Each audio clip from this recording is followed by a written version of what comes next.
Sir నమస్కారం sir. నమస్తే. Sir BJP ఇటు టీడీపీ, జనసేన తోటి పొత్తు ఏర్పాటు చేసుకున్న తర్వాత అటు బీజేపీకి, టీడీపీ మధ్య రాష్ట్ర వ్యాప్తంగా అంతర్గత కలహాలున్నాయి. ఆ అండర్‌స్టాండింగ్ 2 పార్టీల మధ్య కుదరలేదు. చిన్న చిన్న గొడవలైతే జరుగుతూ ఉన్నాయి. పొత్తు ఎప్పుడన్నా విడిపోవచ్చు అన్న ఒక నరేషన్ అయితే బయటకు రావడం చూస్తున్నాం. నిజంగా మరి వీళ్ళిద్దరి మధ్య అంతర్గత కలహాలున్నాయా? చాలామంది టీడీపీ నేతలకే బీజేపీతో పొత్తు నచ్చడం లేదని కూడా చెప్పడం చూస్తున్నాను సార్. మరి మీ ఒపీనియన్ ఏంటి సార్ దీనిపైన? ఆదిత్య నమస్తే. సార్ అసలు పొత్తు ఎందుకు పెట్టుకుంటారండి ఏ పార్టీ అయినా? మనలో మాట. పొత్తు ఎందుకు పెట్టుకుంటారు? అసలు మనం ఒంటరిగా పోరాటం చేస్తే, మనం ఒంటరిగా ఎన్నికల్లోకి పోతే మనం గెలవలేము అని అనుకుంటేనే పక్క పార్టీతో పొత్తు పెట్టుకుంటారు. అవును.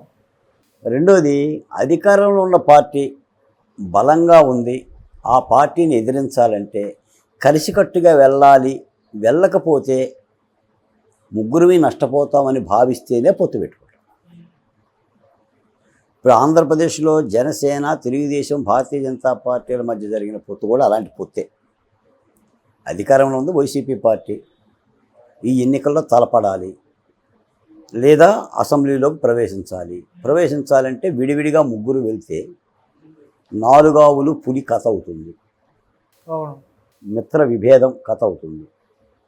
4 ఆవులు కలిసి గనక పోరాటం చేస్తే, కొమ్ములు దులిపిస్తే పులిని తరమొచ్చు అనేది మిత్ర లాభం కథ. ఈ నేపథ్యంలో పొత్తులు జరుగుతుంది. ఆంధ్రప్రదేశే కాదు, ఎక్కడ పొత్తులు జరిగినా అదే పొత్తు. ఎన్డీఏ కూటమిలో ఉన్న కాన్సెప్టు అదే, ఇండియా కూటమిలో ఉన్న కాన్సెప్టు అదే. రాజకీయంగా ఏంటంటే అదొక సాంప్రదాయం, కలిసికట్టుగా చేయాలనేది. సాధారణంగా మన జీవితాల్లో కూడా చూస్తాం. నలుగురు కలిసి ఉంటే బాగుంటుంది, విడివిడిగా ఉంటే వేరే విధంగా ఉంటుంది. ఇప్పుడు ఆంధ్రప్రదేశ్లో కూడా ఆ ప్రక్రియ మొదలుపెట్టింది. కాకపోతే ఈ పొత్తుల్ని ప్రజలు పూర్తిగా ఆశీర్వదించాలి. ప్రజలు కూడా శభాష్ అని అన్నారు.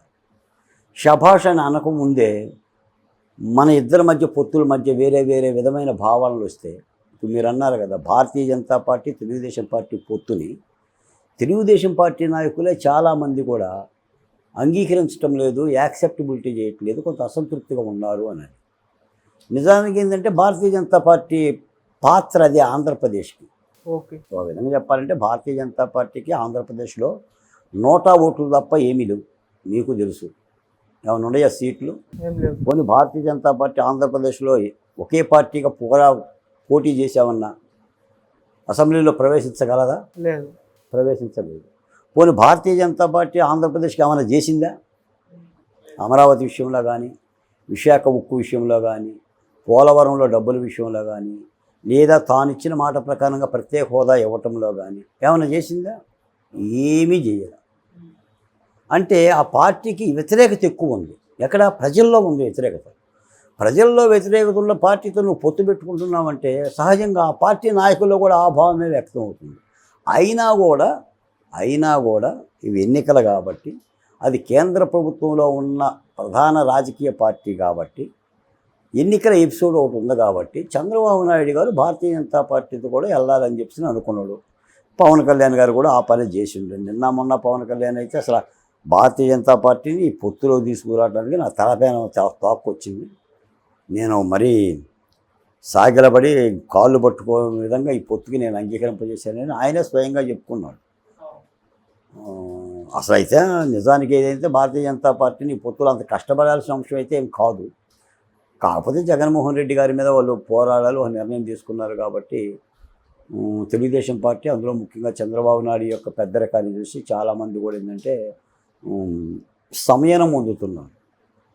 పోనీలో కలిసికట్టుగా చేయండి అని. ముఖ్యంగా ఏంటంటే ఏ రాజకీయ పార్టీకి అయినా కూడా ఆ పార్టీకి ఉండే ప్రధాన నాయకుడి యొక్క అతనికి ప్రజల్లో ఉండే దాన్ని బట్టి ఉంటుంది సార్. మీరు చాలా గొప్ప వ్యక్తి అనుకోండి, మీరు ఒక నిర్ణయం తీసుకున్నా కూడా అది నాకు ఇష్టం లేకపోయినా కూడా ఆదిత్య మంచి నిర్ణయం తీసుకుంటాడు, అతనికి అనుభవం ఉంది, ఆయన ఇన్ని ఎన్నికలు చేశాడు, 73 ఏళ్ల వయసు, ఇన్నిసార్లు ముఖ్యమంత్రి చేశాడు, అలా లాభం లేకుండా ఎందుకు తీసుకుంటాడు అని ఒక నమ్మకం మీద లాగుతాడు.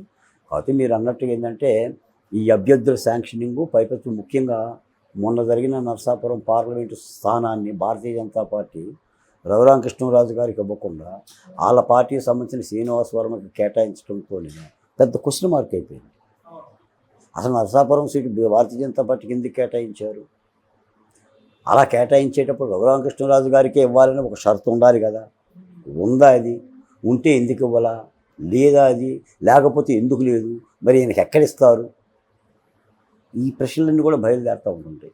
తర్వాత ఆ సీట్ల యొక్క అభ్యర్థుల ఎంపికలో కూడా మీరు విజయవాడ పశ్చిమ నియోజకవర్గ ఎమ్మెల్యే స్థానం ఊహించని విధంగా ఫస్ట్ అది జనసేనకు పోయింది, తర్వాత భారతీయ జనతా పార్టీకి వచ్చింది. భారతీయ జనతా పార్టీ తరఫున 2 అభ్యర్థులు ఉన్నారు. ఆ 2 అభ్యర్థులు తెరమరుగైపోయారు. ఆఖరులో కొత్త పేరు వచ్చేసింది. కేంద్ర మంత్రిగా పనిచేసిన సుజనా చౌదరి గారు విజయవాడ పశ్చిమకి ఎమ్మెల్యే అభ్యర్థి అయ్యాడు. అంటే ఇన్ని ఎపిసోడ్లు జరుగుతున్నాయి. తర్వాత ఈ సీట్ల విషయంలో కూడా ఊరు తెలియని వాళ్ళకి, జిల్లాలు తెలియని వాళ్ళకి, రాష్ట్ర సరిహద్దులు తెలియని వాళ్ళకి కూడా అభ్యర్థులకి సీట్లు ఇవ్వటం, అంటే ఇతర దేశాల్లో ఉన్న ఎన్ఆర్ఐలకి, ఇతర ప్రాంతాల్లో ఉన్న వాళ్ళకి, తెలంగాణలో భారతీయ జనతా పార్టీలో పనిచేసిన అధికార ప్రతినిధులకి ఎంపీ సీట్లు ఇస్తున్నారు. ఇక మా వరకు వచ్చేసరికి దళితుల విషయం, ఈ రిజర్వేషన్ నియోజకవర్గాలకు వచ్చేసరికి మరీ బాధాకరం. మాకు అంబేద్కర్ ఇచ్చిన రిజర్వేషన్ నియోజకవర్గాలు ఆంధ్రప్రదేశ్లో 29 ఎస్సీ, 7 ఎస్టీ, వెరసి 36. ఇవి రాజకీయ పార్టీలు ఇచ్చినవి కావు. అసలు నిజంగా ఒక మాట చెప్పాలంటే అంబేద్కర్కి రిజర్వేషన్ నియోజకవర్గాలు పెట్టకపోతే అసలు ఈ దళితులు ఉండరు ఎక్కడ పోటీలో. అసలు దళితులు అనేవాడు ఎమ్మెల్యే అభ్యర్థికి అసెంబ్లీ కూడా పోడు. ఇవి కూడా వాళ్ళే తీసుకుంటారు. కాకపోతే ఇతరులు అక్కడ పోటీ చేయడానికి అవకాశం లేదు కాబట్టి ఇక దళితులకు ఇవ్వాలి కాబట్టి తప్పక వ్రతం చెడకిస్తున్నారు. ఆ ఇస్తున్న వాళ్ళు కూడా ఏం చేస్తున్నారంటే దళితుల్లో ఎవరైతే రిటైర్డ్ ఐఏఎస్, ఐపీఎస్, ఐఆర్ఎస్ అధికారులు ఉండి వాళ్ళు 60 ఏళ్ళు 62 ఏళ్ళు ఉద్యోగాలు చేసి డబ్బులు సంపాదించుకొని ఇళ్లలో పడుకుంటే వాళ్ళని ఇళ్ళకి వెళ్ళి నిద్ర లేపి మీకు ఎమ్మెల్యే సీట్ ఇస్తాం రండి, మీకు ఎంపీ సీట్ ఇస్తాం రండి వాళ్ళకి ఇస్తున్నారు. ఎందుకు ఇస్తున్నారు? వాళ్ళకి వాళ్ళ దగ్గర డబ్బులు ఉన్నాయి కాబట్టి. మరి వీడి పార్టీలో దళితులు లేరా?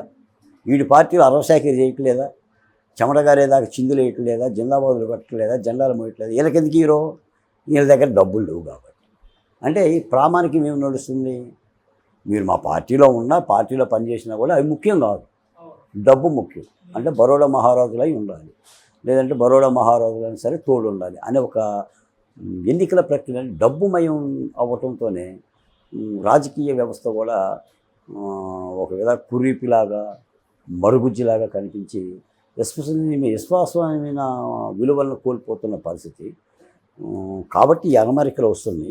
నాకు తెలిసైతే కూటమిని కనుక కూటమి స్నేహం బాగుండాలి, కూటమి విజయవంతం అవ్వాలి అంటే అది ప్రజలు ఆ కూటమిని ఇది శభాష్ అని చెప్పి ప్రజలు ఆశీర్వదించాలి. ఆ ఆశీర్వదించుకొని కాలం ఉన్నంత వరకు ఓటు కూడా కన్వర్ట్ కాదు. మీరు కింది స్థాయిలో కార్యకర్త లేదా కింది స్థాయిలో ప్రజల్ని నచ్చజెప్పకపోతే భారతీయ జనతా పార్టీ వాడు జనసేనకు ఓటేయడు, జనసేన వాడు తెలుగుదేశం వేయడు, తెలుగుదేశం వాడు భారతీయ జనతా పార్టీకి వేయడు. వీళ్ళకైనా ఉంటుంది, ఎక్కడ కూడా సిబిట్తో అతకదు అది. కాబట్టి ఇది చాలా ప్రమాదకరమైన ధోరణి. ఇది చాలా ప్రమాదకరమైన ధోరణి. ఈ 3 పార్టీలు కూడా సరి చేసుకోవాల్సిన ధోరణి. లేకపోతే ఏమవుతుందంటే ఇది అధికార పార్టీకి చాలా ప్లస్ అవుతుంది, మైలేజ్ పెంచుతుంది. అసలు జగన్మోహన్ రెడ్డి గారు ఆల్రెడీ ఆ పనిలో ఉండడు. వీళ్ళ ముగ్గురిని దొంగలు, దుష్ట చతుష్టయం, వాళ్ళు ముగ్గురు ఒకటయ్యారు అని ఈ ప్రచారాన్ని ఆయన తీసుకెళ్తూనే ఉన్నాడు. మరి ఆ ప్రచారాన్ని మీరు తిప్పికొట్టాలంటే మీ స్నేహ హస్తాలు ఎంత బాగుండే ఏమిటి అనేది పరిశీలించుకోవాలి. ఎందుకని ఎన్నికలు ఎప్పుడు కూడా ఆషామాషిగా ఉండవు ఆదిత్య గారు. ఎందుకంటే కొన్ని కోట్ల మంది ప్రజలు ఇచ్చే తీర్పు, వివిధ భంగిమల్లో ప్రజలు ఉంటారు. నేను ఎప్పుడు చెప్తూ ఉంటా, ఇప్పుడు మీకుండే చైతన్యం నాకుండదు, నాకుండే చైతన్యం నీకుండదు. సమాజంలో వివిధ వర్గాలు, వివిధ కులాలు, వివిధ సెక్షన్ల పీపుల్ ఉన్నప్పుడు ఏంటంటే ఒక్కొక్క సెక్షన్కి ఒక్కొక్క చైతన్యం ఉంటుంది. కూలోడి చైతన్యం కూలోడిదే, రిక్షావాడి చైతన్యం రిక్షావాడిది, సాఫ్ట్వేర్ ఇంజనీర్ది చైతన్యం వాడిది, డాక్టర్ చైతన్యం డాక్టర్ది, ఇలా వివిధ భంగిమల్లో ఉంటుంది.